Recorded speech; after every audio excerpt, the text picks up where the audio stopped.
Mary in Glen Ellen, Illinois, listening on WCPT. Hey, Mary, what's up? Hey, hi, Tom.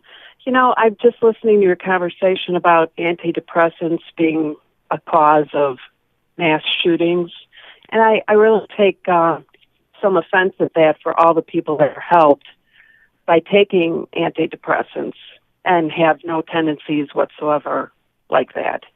So I don't really agree with the way that conversation or the way I interpreted it, listening to it. Okay. Your opinion is noted. I would encourage you to read the literature on SSRI drugs and suicide. The FDA has required them to be labeled specifically, warning people about suicidal thoughts.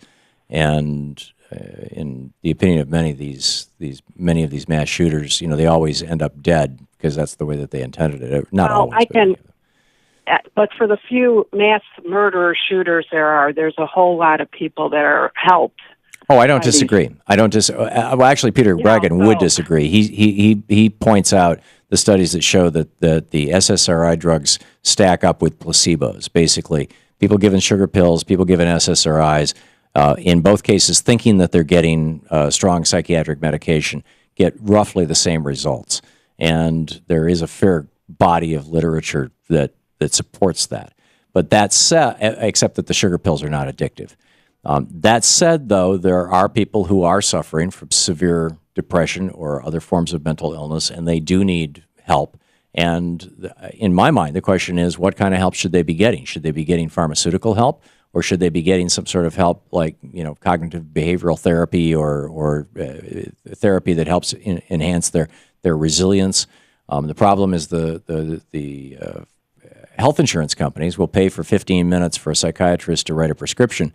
They won't pay for an hour for a psychiatrist to sit and talk with you and work with you. Well, I'm not aware of that because my insurance happens to pay for both. But I just think it's a bad message to send that, you know, people on antidepressants are. I am not saying everybody on antidepressants could shoot somebody or that everybody should get off them, but I do think that they are. But my personal opinion, Mary, is that they are wildly overprescribed. But you know, your point is noted, and it's a good point. It's a good point. Let's not throw the baby out with the bathwater, as the old cliche goes. Thank you, Mary, for the call.